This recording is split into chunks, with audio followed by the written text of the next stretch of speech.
This is Things You Might Not Have Heard, and I am Jacob and Payne. Queued up for you today 8 news stories from yesterday that you vetted as conversational. They cover information, politics, current events, and pop culture news. We're talking some J.D. Vance while he's actually talking other stuff.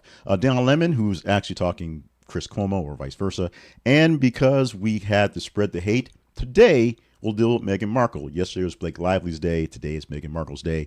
Plenty of hate to go around from you guys in the Conversation Project. All you news nerds apparently don't like either of those two ladies. We'll explain the vetting process, how these headlines made it to this program in a bit.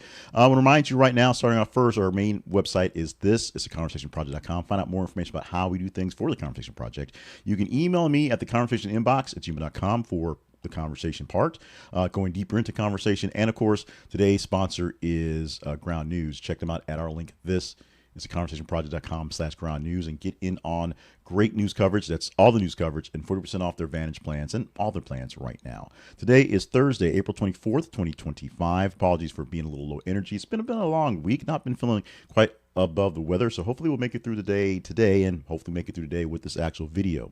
Glitches have been a part as well.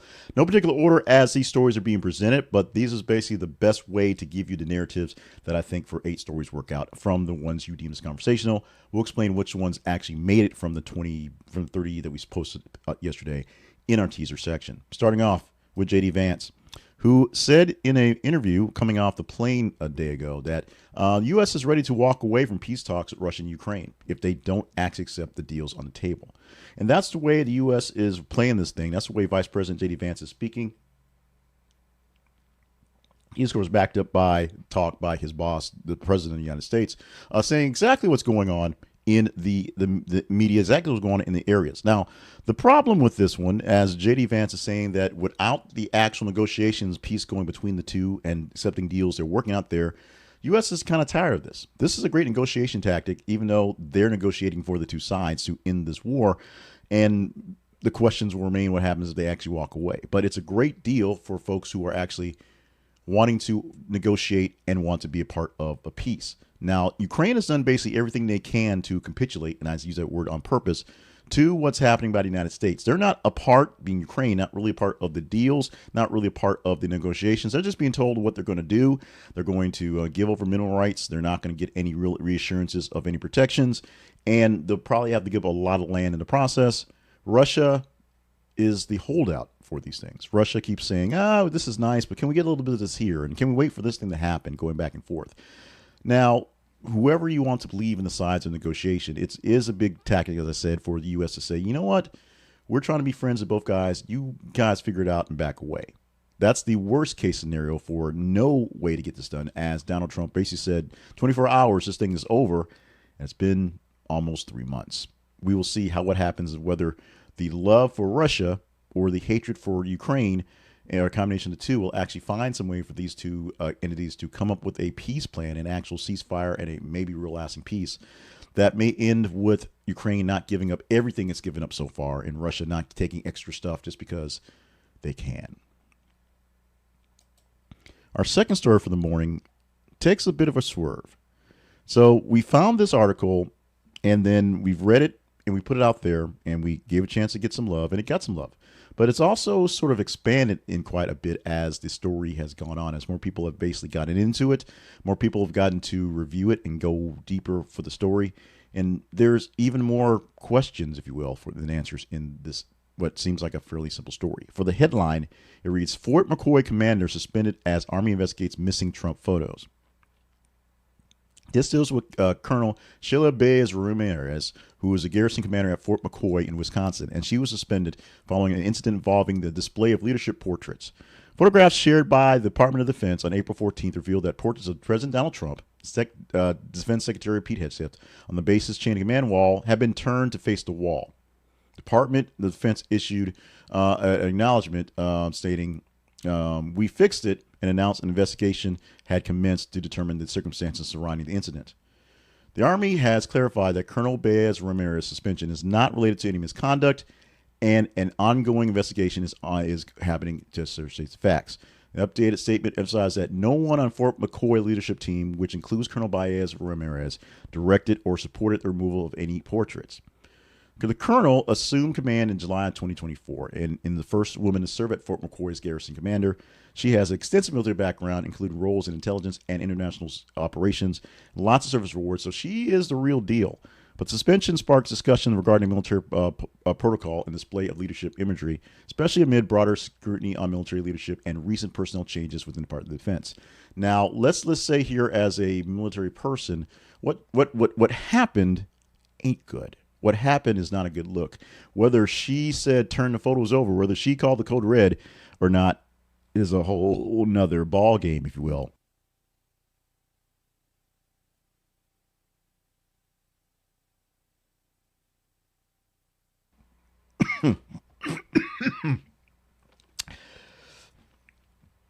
And if the suspension has nothing to do with any conduct, then why is she suspended?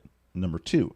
But this is more than just a little silly story. This has turned into something that's a bit bigger, and it goes into the overall, let's say, paranoia that seems to be in Pete Hegseth's mind right now, as people don't seem to want to listen to him with the things he's doing, things he's saying, things he's proposing. We'll see how big this goes, how bad it is, and whether this is going to be an issue for either Hegseth or for Commander Colonel Baez Ramirez, Fort McCoy, or anyone going forward there, or whether we'll find more incidents of bases that decide to turn over the pictures of the commanders that they don't seem to like for jest or for actual protest. Let's get in a Trump administration story real quick, a down Trump story where he and the administration are weighing in a baby bonus, about $5,000 to encourage Americans to have more children. Now, I'm not sure if Elon gets on this deal. I think he can afford his own kids, but the Trump administration is looking to a policy offering American families a one-time payment of $5,000 per child in an effort to address the nation's declining birth rate. The proposal sometimes is described inside as a baby bonus. It catches, and is being framed as a pro-family measure to support population growth and long-term economic sustainability. Critics of the idea have raised concerns about financial impact on the federal budget and the fairness of such incentives, while supporters agree that it can help alleviate the cost of burden associated with having children. The big issue with people not having kids is they don't think they can afford them. The administration is said to be evaluating models based on similar policies in countries like Hungary and Singapore, which have used monetary incentives to boost their fertility rates.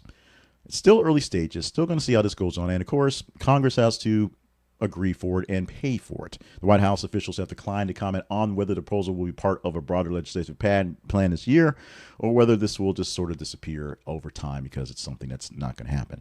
This is an interesting take on the administration. Of all the things that have been sort of out there, and this is one that people can probably get behind, except for the obvious who's going to pay for it and how do you actually qualify for these things. And as I said, Elon Musk, who have 14, maybe more kids, does he qualify? And does he want it going forward? Yesterday, we talked about the heist that was the lifting of Kristi Noem's purse. Today, we have more details from sources around the investigation going so far on the stolen Gucci badge and how this has been an issue because it wasn't stolen while she was in the restroom when nobody was around. It was pulled from her chair that she was sitting in, literally right there. So let's go into the incident. April 20th, Homeland Security Chief Secretary Kristi Noem had her purse stolen while dining with her family at Capitol Burger, a restaurant in D.C. The handbag is worth $4,400 as Gucci model. And it had $3,000 in cash. So that's a big haul right there. Her passport's in it, her driver's license, her Department of Security, Homeland Security access badge, her key card, her apartment keys, because she needs to get there, also medication, and a wallet, a Louis Vuitton wallet inside of the Gucci bag, worth some money as well. Noem was in the city for the Easter celebration. She went up to be at the Easter egg roll the next day where people asked her about this with her children and grandchildren. They were in town for the weekend, so she wanted cash on hand to take care of stuff. That is great. That is cool. That part, of all the comments we had about apparently she was doing drugs and had to pay somebody off or something happening, this one I can go with. I can go with having a bunch of cash for the weekend when you live the lifestyle and the DC stuff going to happen. That I get. The problem with this theft is surveillance footage shows a guy basically sticking his foot under her chair, kicking over the purse his way, and then walking out with the purse. He's wearing an N95 mask and a baseball cap and dark clothing, so I'm not sure exactly how set this was, but he knew he had a whale. He had a fish on the hook, got it, and walked away with it. That's it. He just slid the bag from under her chair to his side and then covered it with his jacket and walked out. At least 2 plainclothes circus agents were there at the table while Noem was doing her thing, eating with her family. And so the whole question is, how does the Homeland Headland Security, how does the person who keeps our nation safe get her purse stolen just that simply at a restaurant with Secret Service, with the cops sitting there next to her? How does this happen? How do they not know that her purse is stolen until it's time to leave and she reaches for her purse under her chair and it's gone? Investigations going into all protocols going forward. No arrest being made. No suspect has been picked up. This is one we're going to talk about sort of in giggles for a bit, but also going to talk about the seriousness of what's going on. We do a lot of talk here at the Conversation Project on the ripple effects of the guys in charge, or this time the gal in charge in the cabinet, in the people that Trump has put out there on whether they are qualified or not. Not that Noem's not qualified to manage the department, but so far she's managed to do a lot of things that are more photo op-ish and floppish, as opposed to actually doing things that have made our homeland more secure. We shall see what happens from this one going forward, as there are actually apparently other incidents that are kind of minor going forward. But having someone snatch your key card from a purse at the table that you're eating at, and of course $3,000 in cash, it might just been something like, hey, here's a mark, let's get this. It may have been targeted. Nobody really knows, and if there's some caper that goes down later on where someone's sneaking into Homeland Security using Noem's key card and they're running around like leverage or something like that, I guess we'll know pretty soon. Or not, because I'm sure they'll keep that under wraps. If you're enjoying what you're seeing here, the 4 stories that I've done and the 4 more to go, we promise you 8, you'll get 8.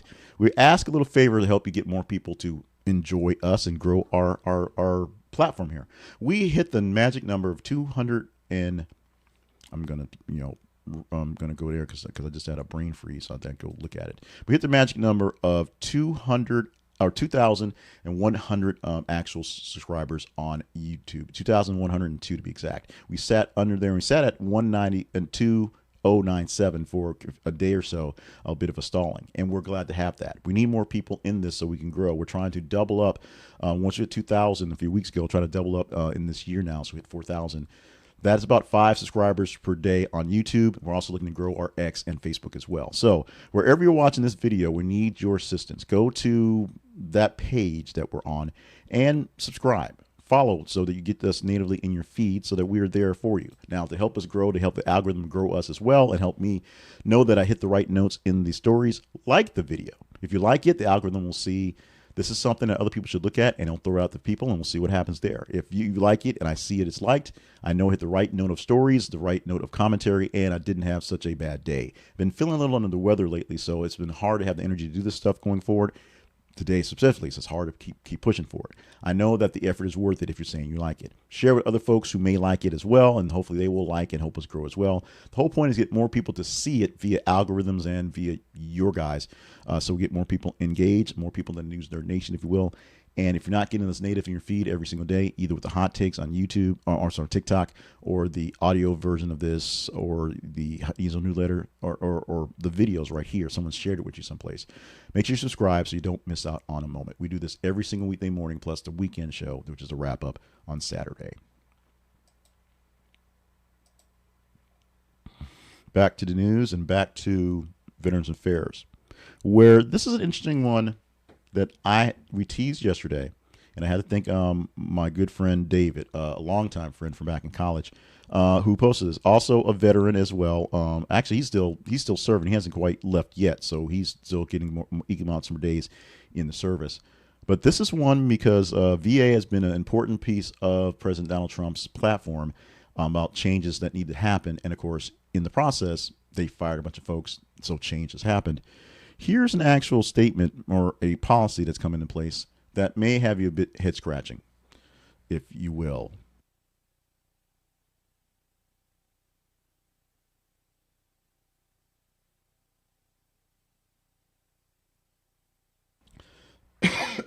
Apologies for that. Try to get that cough out.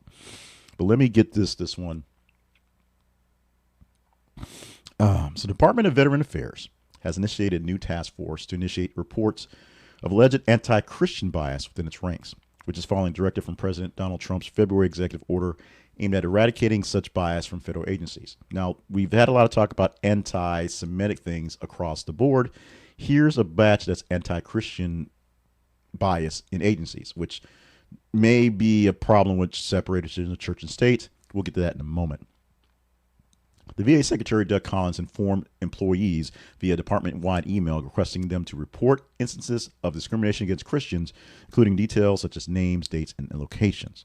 Task Force seeks to find information on various forms of alleged discrimination, including adverse responses to religious exemptions, requests under previous vaccine mandates, reprimands for displaying Christian symbols, and retaliation against employees who abstain from procedures conflicting with their Christian beliefs, such as abortions or hormone therapy.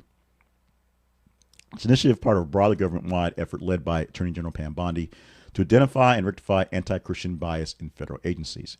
The move has sparked criticism among civil liberties advocates and lawmakers that argue that it may be prioritizing Christian beliefs over other religions and blurring the lines between church and state.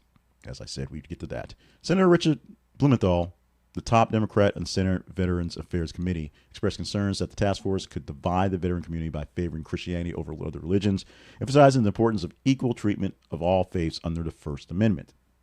You know, that thing. VA's move comes amid broader organizational changes and potential job cuts within the department, adding the ongoing debates around its priorities and administration's approach to religious expression in government.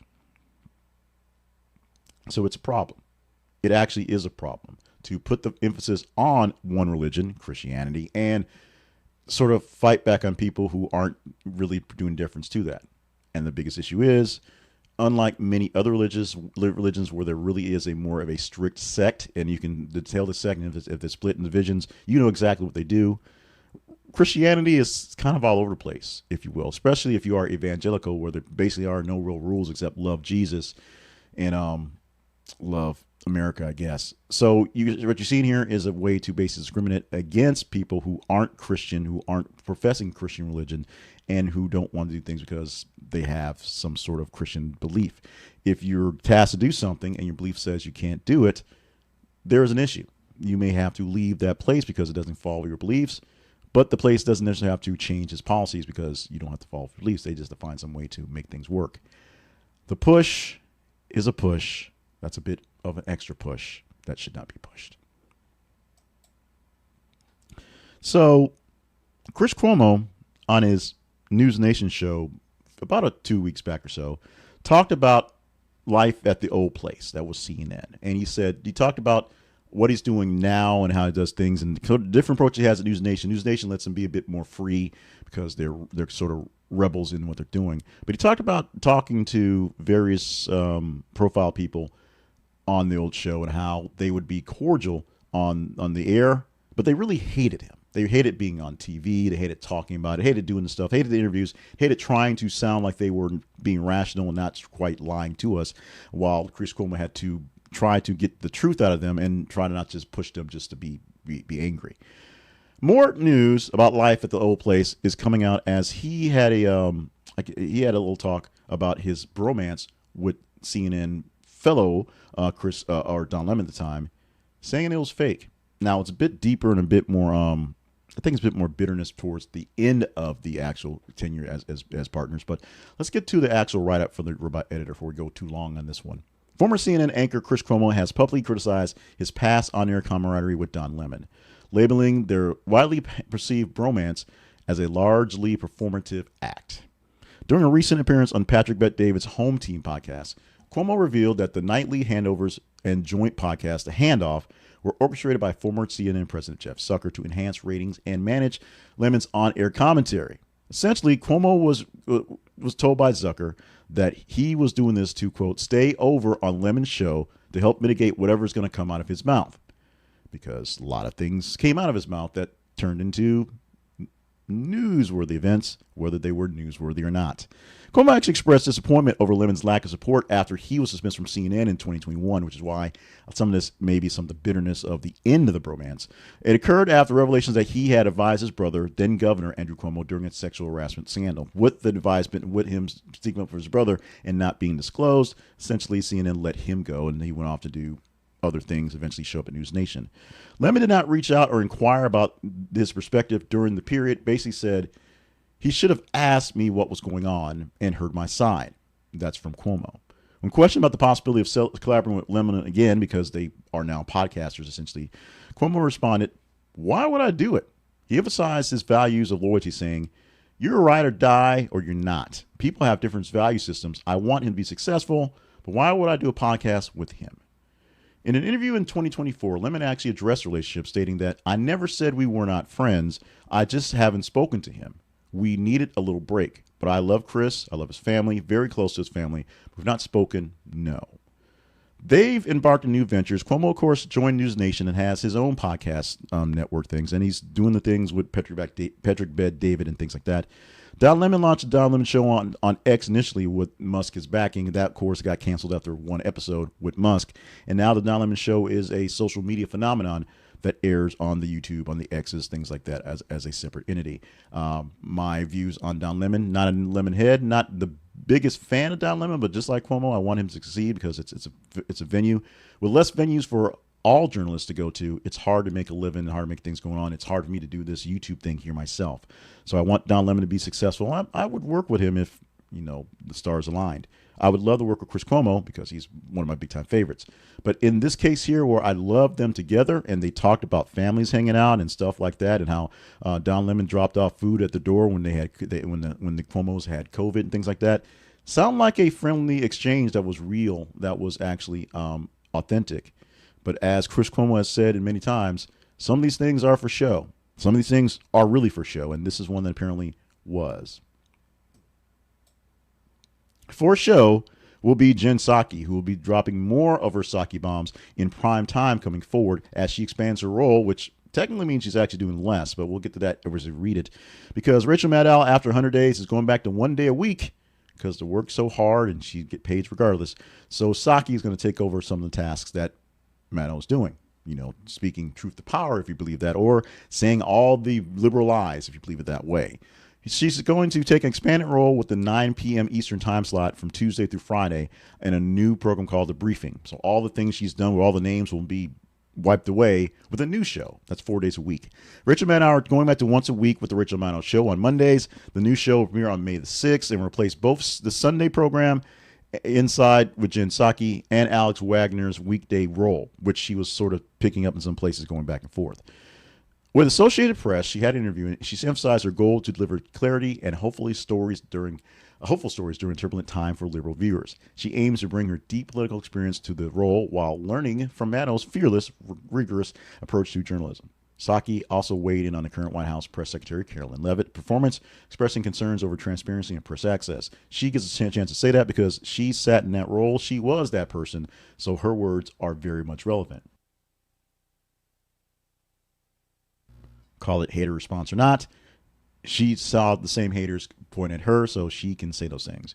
She addressed some criticisms in this interview about Biden's age, stating that during her tenure, she saw him fully capable and engaged, but she was there for the early part of the time, not the later parts.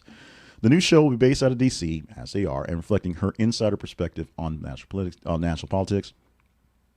There's a big shift going on that's finally coming to place. Also, the new show, The Weeknight, featuring Alicia Menendez, Simone Sanders Townsend, and Michael Steele, will officially begin. Not just them hanging out, one person just holding on to the spot for a bit, which means that trio that did Saturday and Sunday will leave, and they will actually take over Joe Reed's slot. And then a bunch of folks who lost their positions are taking over the weekend spots as well. So if you love you some Jonathan Capehart, which I do, he ain't going away from his Saturday and Sunday shows that are named after him. He's just going to do the early shows on Saturday and Sunday. So he still has a job there. We love some Jonathan Capehart. But more great news for Jen Psaki, whose profile is going up, up, up. We'll see how further she can rise in that tenure. We're going to address your hatred for Meghan Markle and the ability not to find a good picture of the actual target of this one in particular, where Markle is accused of copying a children's author in canceled Netflix project. So the British author of a British children's author named Mel Elliott has accused Meghan Markle of plagiarism. The Duchess's canceled Netflix animated series Pearl bore very significant similarities to her own Pearl's Power Book series. there's a start. Elliott claims that both projects center on a young girl named Pearl who embarks on adventures inspired by influential women through history.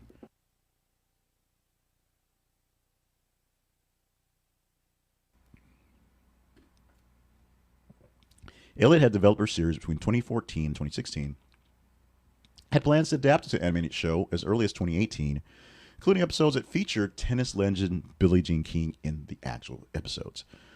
After Pearl was announced in 2021, Elliott sent multiple letters and legal notices to Meghan's Archwell Foundation and Netflix, highlighting the similarities with the projects and potential copyright issues. However, she received no response. Nobody wrote her back. Nobody sent her calls. Nobody sent any texts. And in May 2022, Netflix canceled Pearl amid broader content cuts. The decision, Elliott believes, may have been influenced by her legal actions. They said they didn't have the money for it. They didn't want to do it. There were other things to cut because Netflix is going to basically go to WWE. But maybe it was a backdoor way to get rid of it without actually acknowledging Elliott. Elliott expressed her disappointment over the lack of acknowledgement of collaboration, stating that Pearl was her dream project and that the situation has made it challenging for her to actually revisit the creation of her own. She can't make her own copy because they'll say she copied Meghan Markle on Netflix. That's a problem. The real problem with this, number one, well, there's two real problems. One is, why y'all hate Meghan so much? Why y'all hate Meghan so much? Why y'all hate Meghan so much? I'm not going to do the Leave Her Be thing because team content, so anytime she's popped up there, she is great content. But why y'all hate Meghan so much? Why do you not like what she's doing? And this one in particular, because it seems like direct theft is a big deal, why can't we find a better picture of Mel Elliott? There was like two pictures out there. There was this one that was that I pulled that was a side-by-side from an article talking about the article, and one that had like an old-looking lady on it that I wasn't sure what was going on. But we're going to assume that this picture of Mel for the Instagram taking a picture in her party dress is her, so we're talking about the right woman. We're just going to have to do that. We need to do better. We all must do better in our photos that we put online for people to use for things like that. Yes, we do. But we also need to, we also need to do better with Meghan Markle. We need to come have a summit or something to talk up Meghan Markle. Why are y'all hating on Meghan Markle so much? This is not me. I put it out there because I know you respond to it, and you did. You responded to Blake Lively, and you did. We didn't have enough room for the hate for both in 2 days, but because this was such an early posting from yesterday, it survived a whole nother day. We're talking the hate for Meghan Markle and the show. Maybe they hated Pearl themselves, but it also gives Mel Elliott a chance to not do her work because it was already stolen, already done, and apparently not done well enough to be stuck. We've given you the 8 stories we promised, and now it's time to go to what we call our teaser section. In the teaser section, we talk about teasing a story that's coming up in our feeds and how the feeds work to get stories into this show here. It's actually very simple. We need your engagement. As I say many times, many places in these things, the Conversation Project is a dialogue. It is a back and forth that's not direct in some cases because we can't really get people to show up for live feeds, but it goes back and forth to what you want to see, how you engage in things, and how you comment on things in the back end. So we put out a story, many stories, all day long on top of our feeds on both Facebook and X. Facebook.com/This is the Conversation Project and X.com/TH_conversation. As you follow those feeds, we know you're still there because you're following what's going on with your family. You may not do it as much, but we're there. See what we have going on in our feeds and what we're doing, because every 50 minutes or so, we post a news article for you to engage in, and you just engage in it. You hit the emoji face of your liking, reply to it, share it with folks. The more you engage in it, the better chance we have of chatting it up later on. So we're teasing the story for tomorrow, a chance to get in there, as DOJ unseals first terrorism case against alleged Trinity Agawa members. They've opened up one document for one guy on the TDA list that they sent down to El Salvador. That's it. They've asked for proof. They've opened up for one guy. Now, this one's being wiped out a lot because, Pope stuff is happening, and there are other things happening that we are putting out there throughout the day. So this one may not make it towards the headlines for tomorrow. It might not, but you have to let us know what headlines happen. Now, what we do is we take the top half of stories of a day. So if we get 30 stories in a daytime, one day focused, we'll take 15, 16 stories and look at the higher engagement numbers are there and pluck from those 8 stories that work best in narrative. And sometimes we'll fast track something that don't have a chance, and we'll put it in there because it's interesting. Sometimes we'll go a lower story because we think it's important going there. But these are based off the stories you deem as conversational. From there, we record this thing here. We do the hot clips for people to go deeper into, and what happens there is we look at comments. Comments where we get the real feel of how people think about what's going on. Now, yesterday we actually teased the Veteran Affairs Agency that is looking after anti-Christian bias, and it made it into the list. I actually didn't check what the tease was and saw that, oh, yeah, this one made it in there. Lately, some teaser stories have not made it in there. This one, I don't think it's going to make it, but we'll probably do a hot take on it just to make sure it's covered so we can get some comments on it, because I want comments on this story here, because a big issue about the shipping of terrorists, i.e. gang members, i.e. people with tattoos, to El Salvador was there's no due process. If they have something to show that, hey, we know this guy is a terrorist, i.e. gang member, i.e. guy with tattoos, here's our proof. That helps their case. Doesn't make it any better, but it helps their case. We're sticking with ground news for the week. To be honest, I've been a little ill, so not had the time to really kind of plot and plan and do there's a little bit of market research on what we should be promoting each day to try to max out what we're getting for revenue in our affiliate ads. But ground news is always a good one. That's why ground news is always there for the weekends. And if we're in a pinch, we just pull ground news and throw it out there. Staying informed with the news these days, information is like going through a maze that shifts on you. Bias, spinning, outrage is all over the place. So ground news, the world's first comparison platform, lets you see the full picture of news, literally everyone's viewpoints. They take the headlines you're already seeing and shows you how different media outlets are covering the same story. The political spectrum gets the whole gamut from left, center, and right, and laid out in front of you by side. You can see where things are going. You can compare one headline to one news story and find out not just one version of the truth, but many versions of the story for an actual truth that you can gather on your own. Now, you get the contrast, you get the context, you get what's going on. You can think for yourself on what's actually happening. It gets past the media bias, and it's because you see past your siloed stories. You can even check out your own news blind spots by clicking on links that shows what stories are being covered exclusively, extensively, and really, really big by one viewpoint, by maybe a conservative viewpoint or a liberal viewpoint that is not getting anything from anyplace else. And maybe you can figure out why that is. News junkies for you, or just trying to stay ahead and inform of things that just get overwhelming, this tool will not disappoint you. So get out of echo chambers and find more clarity or less chaos. Go to thisisaconversationproject.com/ground news. This is theconversationproject.com/ground news and try it out. Now, if you sign up for it, they will give you a great deal, 40% off the Vance plan, which is about basically $5 a month for news coverage. And you get all the insights that you can give and help keep them going, because journalism, even aggregated journalism at this level, requires some effort and requires funds, and we need your help. They need your help. We need your help, because if you go to them, we get a small commission. That's how this works. No more. Be aware and stay grounded with ground news. Check it out at our affiliate link. This is theconversationproject.com/ground news today. The Conversation Project lives online at this. It's conversationproject.com. If you are tired of mainstream media just sort of bullying you with the status quo, you can check us out, because what we do is we let you be a part of the conversation. We let you check the stories. Your voice shapes the news coverage we have. It's community, and it's the values of the community that make meaningful conversations and fresh perspectives get out there. So as I explained early in the teaser part, we post stories on the feeds. You engage in those. We pull them for this here show, and then we clip some things up, put them out there for more responses, more comments, and that's how the conversation goes. We keep trying with some live stuff. We keep trying with other things that work to various extents, but we're doing what we can with what we have. We are looking for your support. That's why we have the like, share, and subscribe section. If you help us grow, we can do more things that way. We're looking for your support as a possible partner, so check out the partnerships page at our website. If you're looking for support as a possible person who buys stuff from us, so check out the sponsors page as well. But we really need you to follow us on those feeds and engage in the stories, because the more engagement we get, the higher we can say to the people out there who may actually support us and sponsor us, these are the numbers we're getting. These are the people that you get access to. We need that. So we'll do that as well. And the big thing is, it makes doing the shows more ambitious, more greater, more gooder, more better, because we now have more inputs from you going into the stories. It makes it, oddly enough, having a hard time picking a story is a problem I like to have more of, because so many people have engaged in so many stories you have to pick, and that's what's part of having it with the cutoffs of 10 on Monday and 8 on the rest of the week, not just having random things, whatever. It's also for time, although we go late on time a lot these days. But follow us in the feeds. consider being a partner.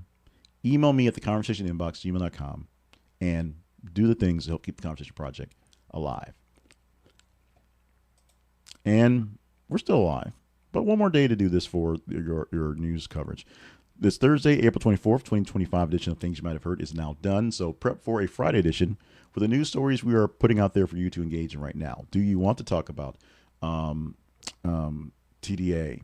Do you want to talk about other big stories? Do you want to talk about Trump, who we do have a story out there about him asking universities and colleges to do less diversity? All of them. Yes, you just go to the feed. You'll see what's out there and see what we can chat up, because you're going to help us pick what chat up tomorrow. Just your engagement. The higher you score on engagement, better chance you have to talk about it. So make sure if it's a story you want to see, you get your friends and enemies and other random strangers to engage in it. Other than that, stay limber, stay hydrated, stay on task for all the fine things you are here on this earth to do. Keep your world, keep your actual life as a marathon. Keep on pushing, as opposed to doing what you can to make it a sprint and make it wrap up earlier, because that's not a good thing. There you go. Love you. Mean it. Wrapping up for this Thursday. Let's do again the wrap of the week on Friday.